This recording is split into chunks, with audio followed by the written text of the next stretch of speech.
Baik, Bismillahirrahmanirrahim. Assalamualaikum warahmatullahi wabarakatuh. Kami dari kelompok 6 akan menjelaskan tentang sistem akuntansi keuangan daerah. Kami terdiri dari 5 orang, yaitu saya sendiri, Norasida, Triwahyuni, Zaratul Hayati, Ikhwanul Ihsan, dan Nurwan Fasha. Baiklah, yang pertama saya akan menjelaskan tentang pengertian akuntansi keuangan daerah. Nah, sistem akuntansi keuangan daerah adalah sistem akuntansi yang meliputi proses pencatatan, penggolongan, dan penafsiran peringkasan transaksi atau kejadian keuangan serta pelaporan keuangan dalam rangka pelaksanaan anggaran pendapatan belanja daerah atau APBD. Nah, sedangkan pengertian sistem akuntansi keuangan itu sendiri adalah akuntansi keuangan daerah itu sendiri terdapat dalam keputusan Menteri Dalam Negeri nomor 29 tahun 2002 tentang pedoman pengurusan pertanggungjawaban dan pengawasan keuangan daerah serta tata cara penyusunan anggaran pendapatan dan belanja daerah, pelaksanaan usaha keuangan daerah, penyusunan perhitungan anggaran pendapatan dan belanja daerah pasal 70 ayat 1. Baik, selanjutnya itu prosedur sistem akuntansi keuangan daerah. Prosedur sistem akuntansi keuangan daerah itu terbagi 3, yaitu yang pertama pencatatan, yang kedua penggolongan dan pengistisaran, dan terakhir adalah pelaporan. Yang pertama itu adalah pencatatan. Pencatatan adalah bagian keuangan melakukan pencatatan dengan menggunakan sistem pencatatan double entry dengan menggunakan basis cash selama tahun anggaran dan melakukan penyusunan pada tahun anggaran berdasarkan actual basis untuk pengakuan aset, kewajiban, dan ekuitas pemerintah. Nah, yang kedua itu adalah penggolongan dan pengistisaran. Adanya penjumlah dan melakukan posting ke buku besar sesuai dengan nomor perkiraan yang telah ditetapkan oleh pemerintah. Yang terakhir itu adalah pelaporan. Nah, setelah semua proses di atas selesai, maka akan dapat laporan keuangan. Nah, laporan keuangan tersebut adalah laporan berupa laporan realisasi anggaran, laporan perubahan saldo, neraca, laporan operasional, laporan arus kas, laporan perubahan, ekuitas, dan catatan atas laporan keuangan. Nah, selanjutnya itu adalah kedudukan sistem akuntansi keuangan daerah. Akuntansi merupakan salah satu disiplin sehingga akuntansi memiliki ruang lingkup yang luas. Oleh karena itu, akuntansi dibagi menjadi beberapa bidang berdasarkan pokok bahasan yang dikaji. Apabila pokok bahasan yang dikaji adalah entitas penyusunan laporan keuangan, maka akuntansi terbagi menjadi akuntansi komersial, akuntansi pemerintah, dan sosial. Nah, dalam akuntansi pemerintah atau sektor publik, data akuntansi digunakan untuk memberi informasi mengenai transaksi ekonomi dan keuangan pemerintah kepada pihak eksekutif, legislatif, yudikatif, dan di masyarakat atau luas di publik. Dan menurut Abdul Halim, lingkup akuntansi pemerintah itu terbagi 2, yaitu akuntansi pemerintah pusat dan akuntansi pemerintah daerah. Nah, di dalam akuntansi pemerintah daerah itu terbagi 2, yaitu akuntansi pemerintah provinsi dan akuntansi pemerintah kabupaten atau kota. Baiklah, selanjutnya yaitu kebijakan sistem akuntansi keuangan daerah. Nah, sistem akuntansi adalah serangkaian prosedur yang digunakan untuk memproses transaksi keuangan pemerintah yang sampai dilaksanakannya laporan pertanggungjawaban keuangan daerah. Nah, dari pengertian tersebut, diketahui bahwa sistem akuntansi meliputi berbagai elemen yang diperlukan dalam proses akuntansi. Elemen-elemen tersebut antara lain yaitu formulir, catatan, buku-buku, laporan, sumber daya manusia, kebijakan prosedur, dan peraturan lainnya. Seluruh elemen-elemen tersebut saling berinteraksi dalam menghasilkan laporan pertanggungjawaban. Berhubung sistem akuntansi mencakup berbagai elemen sebagaimana disebutkan di atas, maka pengembangan sistem harus dilakukan secara hati-hati dengan mempertimbangkan ketersediaan dan kesiapan berbagai elemen tersebut. Nah, baiklah, selanjutnya akan dijelaskan oleh Ikhwanul Ihsan. Assalamualaikum warahmatullahi wabarakatuh. Baiklah, saya akan melanjutkan dari penjelasan Norasida, yaitu tentang kedudukan sistem akuntansi keuangan daerah. Akuntansi merupakan suatu disiplin ilmu sehingga akuntansi memiliki lingkup yang luas. Oleh karena itu, akuntansi dibagi menjadi beberapa bidang berdasarkan pokok bahasan yang dikaji. Apabila pokok bahasan yang dikaji adalah entitas penyusunan laporan keuangan, maka akuntansi terbagi menjadi akuntansi komersial, akuntansi pemerintahan atau sektor publik dan sosial. Di lain pihak, apabila pokok bahasan yang dikaji adalah pengguna informasi akuntansi, maka akuntansi terbagi menjadi akuntansi manajemen dan akuntansi keuangan. Dalam sistematika ilmu akuntansi, dalam klasifikasi pertama, kedudukan akuntansi keuangan daerah adalah dalam akuntansi sektor publik atau dalam akuntansi pemerintahan. Sedangkan dalam klasifikasi kedua, akuntansi daerah tergolong ke dalam akuntansi keuangan. Dalam akuntansi pemerintahan atau sektor publik, data akuntansi digunakan untuk memberikan informasi mengenai transaksi ekonomi dan keuangan pemerintahan sektor publik kepada pihak eksekutif, legislatif, yudikatif, dan masyarakat atau publik. Menurut Abdul Halim, pada tahun 2007, tanggal 28, lingkup akuntansi pemerintahan atau sektor publik adalah A. Akuntansi pemerintahan pusat, B. Akuntansi pemerintahan pusat daerah, terdiri dari akuntansi pemerintahan provinsi dan akuntansi pemerintahan kabupaten atau kota.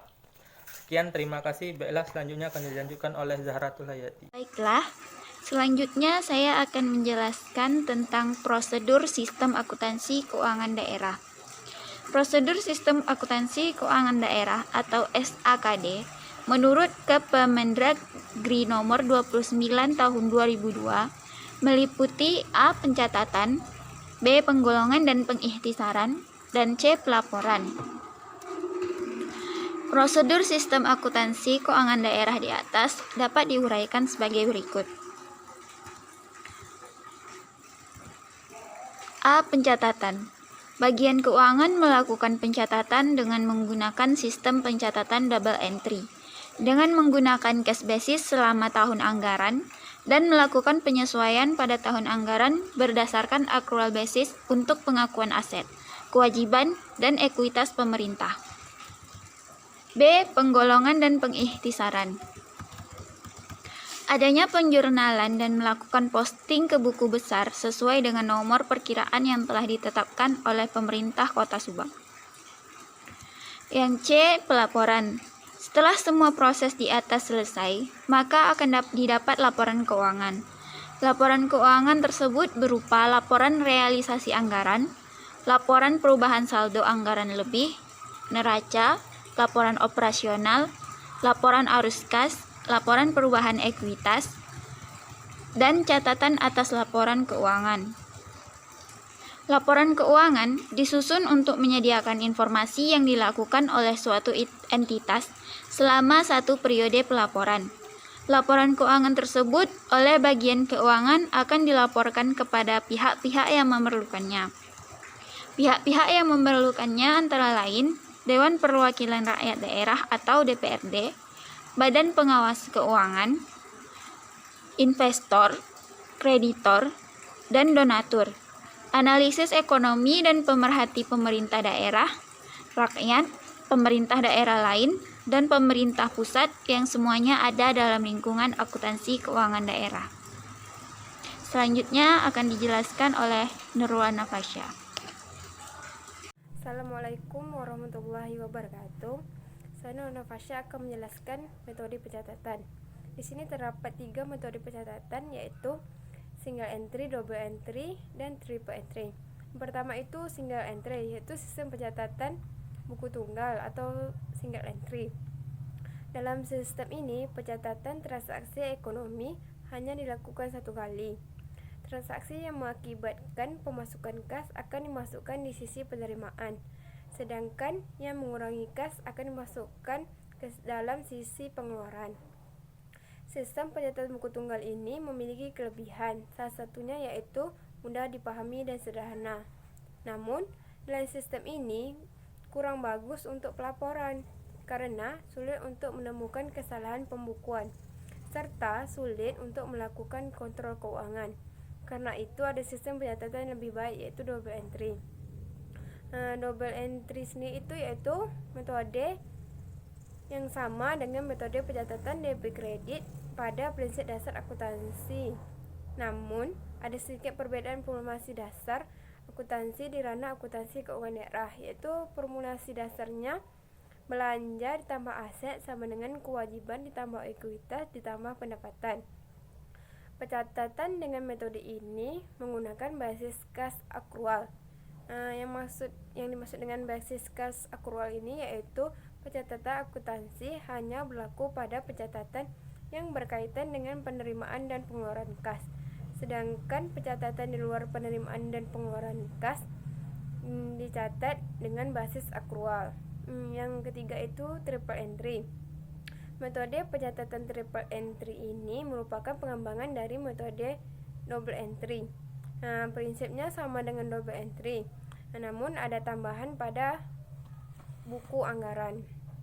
Sederhananya, ketika pencatatan double entry dilakukan, metode triple entry akan bekerja dengan melakukan pencatatan yang dilakukan oleh PPK SKPD atau pejabat pengelola keuangan surat ketetapan pajak daerah dan SKPKD, yaitu Satuan Kerja Perangkat Keuangan Daerah.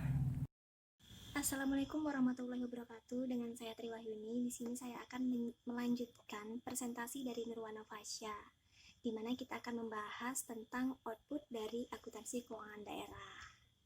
Nah, jadi berdasarkan peraturan pemerintah nomor 71 tahun 2010 tentang standar akuntansi pemerintah, di mana output dari akuntansi keuangan daerah itu adalah laporan keuangan.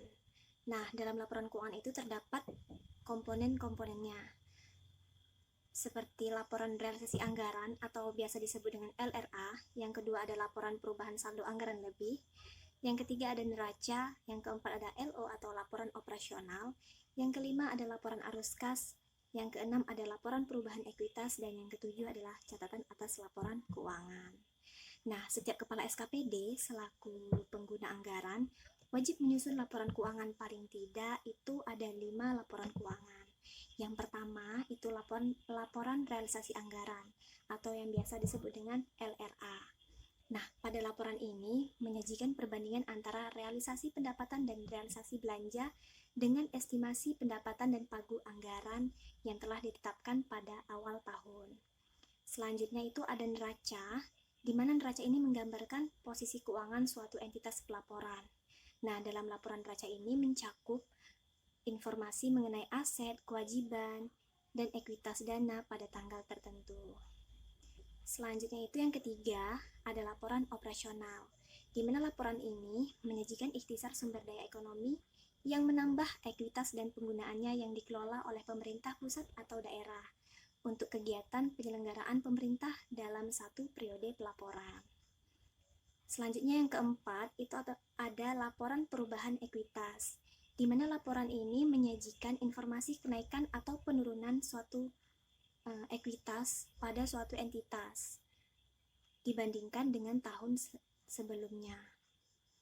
Nah, yang terakhir, yang kelima, itu ada CALK atau catatan atas laporan keuangan, di mana CALK ini menyajikan penjelasan atas rincian angka atau nominal yang tertera pada laporan sebelumnya, yaitu rincian atas laporan realisasi anggaran, laporan operasional, dan lain-lain.